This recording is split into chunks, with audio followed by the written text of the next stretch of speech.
Second question, do the roles and relationships of animals with human beings deeply connect us further? Yes, of course, sir, of course, yes. Because the animals are very pure. They are already connected with the higher source of the divine. So we can learn so much from them. The animal does not have to be large. It could be an ant, which is noted scientifically for his intelligence, or a rabbit. Rabbit is also a powerhouse of love, almost next to the whales, yes, for example. Or even a chicken. You may be surprised. There was a Finnish painter, who told us that when he was feeling down because his day didn't go well, the chickens in his backyard came and sat in front of him. And just by looking at them, he got a sudden energy boost and felt better. Yeah, try it yourself. I rescued some chicken from the battery farm and I tried looking at them. Thank you.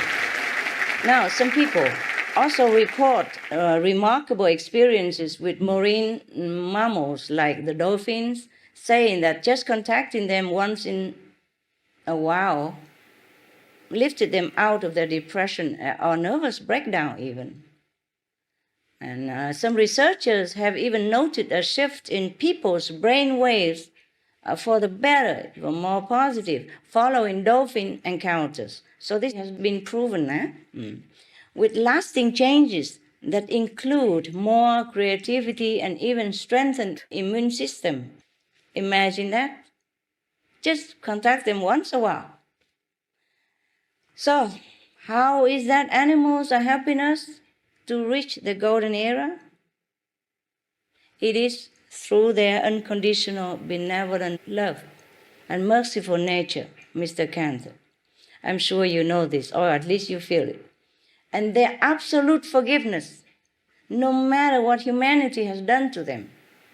You see, for example, the whale in Vietnam, the big whale that rescued the fishermen in Vietnam, they do know that these are fishermen. They do know that they kill fish for a living, but they still rescue them at sea when the fishermen are in danger. You see, absolutely unconditional and judgmental. This is the love that we humans also house in our hearts, but we have suppressed it because the substance that we took into our body don't help us to develop more of our divinity, but on the contrary, destroy it, or at least suppress it, damage it. So now we have to reclaim it again. Now, speaking of the quality and the unconditional love, I must say something about honoring this love from the animals for all the generosity of spirit and blessings that they bring into our lives. How do we have the heart to kill them and eat them, to enjoy their suffering? You must know this, Mr. Cantor, since you are already vegetarian. I appreciate that. God bless you. Thank you.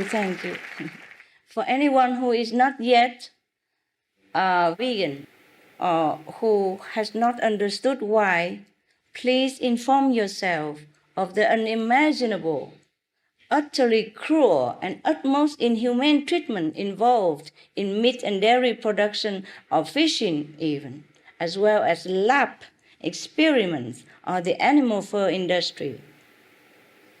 If we really connect with the animals, or if we really don't shut down our innate feeling, we will also feel their suffering, which is caused almost exclusively by humans. So please, I ask you, go and find out what really happens to the animals in those slaughterhouses. I would call it mass murder house.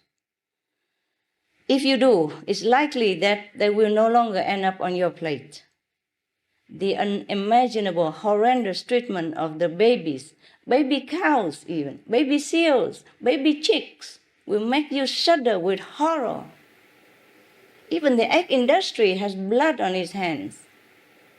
If you would like more information, there are programs on Supreme Master TV at www.suprememastertv.com/stop animal cruelty. as well as other information concerning humans, animals, and saving our planet, etc., we don't like to think of ourselves as cruel, much less brutal, especially for something like a hamburger or a piece of bacon.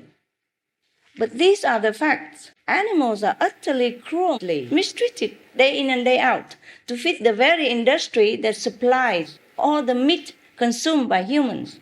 In news just a few days ago, an undercover video sponsored by the Humane Society of the United States recorded the treatment of baby calves, some barely a few days old.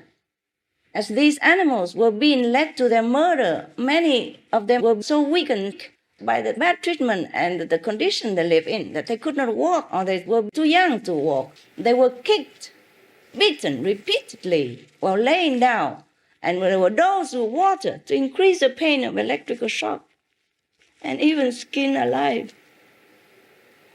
Can you imagine that we do these things?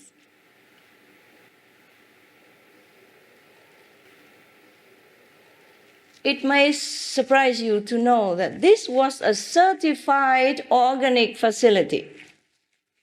It's not just ordinary animal farm. So now we know that even the animal products you think are somehow more healthy or eco-friendly, this is not the case at all. Please don't eat meat. It's too cruel. In another discovery, undercover recording, baby male chicks were being sent by the thousands down a conveyor belt to a giant meat grinder alive. Can you imagine a little chicks like this? So beautiful, so cute. And they do this. We humans do this to them. In this factory alone, over 150,000 of the tiny baby chicks are ground up alive every day for dog meat or whatever meat. All because the male chicks cannot lay eggs, so don't make profit for the industry, so they grind them alive. Can you imagine? If anyone does not believe in hell, please go and see these places. Then you will know hell exists right here on our planet. These factories also supply the so-called free-range eggs. Some people think that eggs do not require the loss of life, but they do, very much so. And then there are the horrifying conditions of the pigs, which are extremely clean animals, by the way, scientifically proven. But these intelligent, sensitive beings are locked in crates so small they can't even turn around all their miserable life. But the worst is their actual death process. You see, oh God, I have to tell you, but it's heart-wrenching. First, the pigs are stunned, often unsuccessfully, so leaving them still conscious when they are hung by the feet and cut open with a knife. In fact, they are still alive when they are next put into a vat of boiling water with videos that have shown them still twisting in pain. Imagine if it's us. Imagine if it's our loved ones. Imagine if it is human. All this for a piece of meat, dead flesh, that often causes even more diseases to humans. Not like it even helps us in any way. Is it really worth it? Tell me, please. Is it worth it? It's not. It's not. You're right. How can we degrade ourselves into such an inhumane, heartless state of being by supporting these cruel, heart-wrenching practices? I ask myself, how can we justify causing that much suffering to another being when the alternative is so easy, affordable, and at hand and healthy? I hope it is clear that the best and really the only way is to be vegan. This lifts the immense burden of suffering and murdering the innocent from our hearts. It can enhance our connection with animals also. The human caregivers at a New Zealand animal sanctuary say that the naturally vegetarian donkeys, they're vegetarian, yes. And there, they make friends with vegetarian human visitors faster than with the meat eaters, because they feel safer without the smell of meat. So the animals, they do know. My dogs, for example, my dogs. I have even a Rottweiler. You know Rottweiler reputation, right? Yeah, okay. Whenever I took him to our group meditation places, you can see it on video also. I'm not making up story to glorify my dog. His name is Goody. When I adopted him, I say, Goody, your race is a Rottweiler. And I heard that you don't have good reputation as a race of dogs. So I name you Goody, and you're going to be a very good dog so that you can redeem the reputation of a Rottweiler race. It's okay, huh? So I name him Goody, and he's very good ever since. Whenever I bring him to our group meditation, you know our group is all vegan, a meditation and all that, supposed to be good. No killing, no drinking, no gambling, no for adultery, no stealing, no lying. Yeah, you know that. So whenever he goes into this group of people, no matter thousands or hundreds, he run around them, licking them all over and asking them to hold his hand or hug him or jump on them, whatever. He does that to numerous of people, whoever, men, women, children, and old and young alike, because he feels good, safe there, I reckon. Now, you don't have to be animal communicator to see this, that he feels good within our group. Now, when I took him out, sometimes in a restaurant, which is a non-vegan restaurant, it's difficult to find always in my travels a vegan restaurant, but I go in there to eat vegan. And I sometimes encourage my people to go into a non-vegan restaurant to eat vegan food, to remind them to keep cooking more and more vegan for more people, because vegan restaurant they already know. So I go often into a non-vegan restaurant if I have to go out. Then sometimes I bring my dog, whatever dog I bring. Okay, now we talk about Rottweiler. We talk about that race. Yeah, he's been so good with hundreds or thousands of my association members whenever he's among them.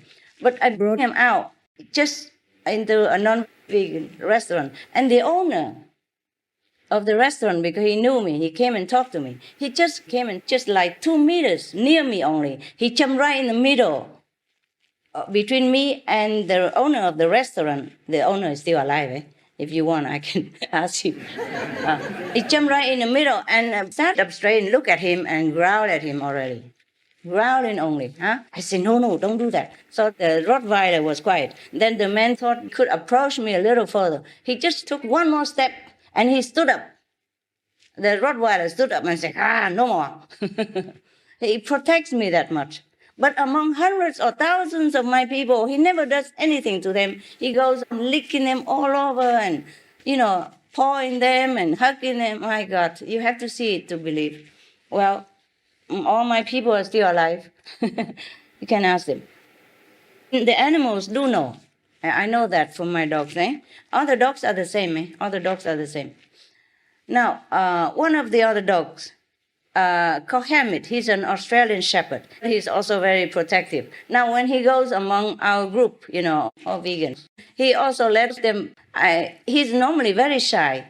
He only knows family members. But when he goes out, he's very shy. But when he goes to our group, if I tell him, Hamid, never mind, go let people touch you because they love you. And then he goes around and let people touch him. And then he come back, sit next to me. Yes, fine. But if I go outside and take this dog with me, even to a bank, he's not growling like that. He's shy. But the bank people see him so beautiful, blue eyes and a very beautiful dog. So they want to touch, and he doesn't want them to touch. He hides behind me immediately. Whenever that person approaches, he just runs behind my back and hides. He doesn't want to be aggressive because I told him not to, but he doesn't want to be touched by the meat eater. I'm sorry if I offend anyone. But in my group, he let everybody touch him. These are true stories. And now we must know that animals really understand who is who. So if we know all this, we cannot support further the meat industry because there's mass murder. In our society, we only kill someone when he has done something wrong. And nowadays, many countries already abolish death penalty. And even if a death sentenced prisoner, they have their own cell and they have clean food, clean water. They're not treated the way we treat our animal friends. This is really not humane at all. Please stop all this. Please tell everybody else to stop all this. Thank you so much. Thank you.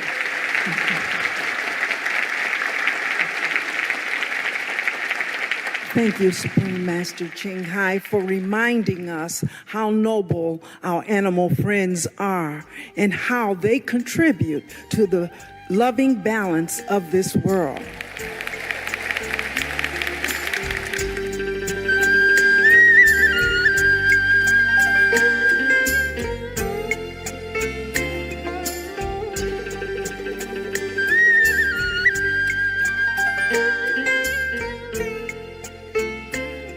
Ching Hai is a very humanitarian woman. She's very accomplished.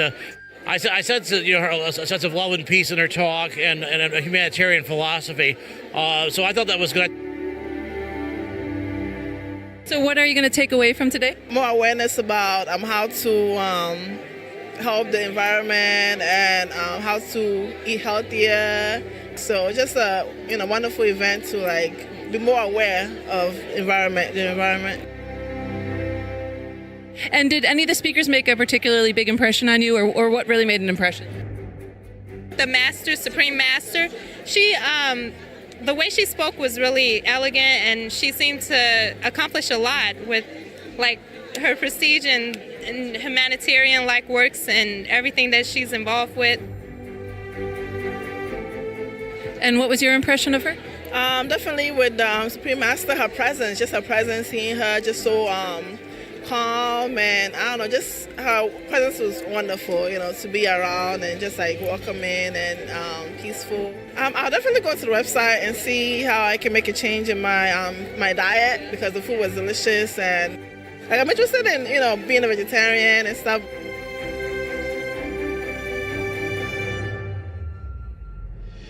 I definitely learned a lot about just the mass amount of awareness that this issue has. As soon as I got here and I realized that all these people were here pretty much because they were vegan, it was almost like I was, I walked into something that was bigger than myself. I found her message overall pretty appealing to the audience. I mean, she really got down to a level that I could relate to as a college student, I guess. Unlike grand philosophers who seem to be on this great pedestal of knowledge and whatnot, she was more at our level of, really, she could joke, and she had this kind of simplistic view on the world that we could all share as, younger generations. Be veg. Go green. Save the planet. All information concerning the scientific evidence of climate change and its solution is in Supreme Master Ching Hai's book, From Crisis to Peace, free for download at crisis2peace.org. Gracious viewers, we appreciate your presence today on Words of Wisdom.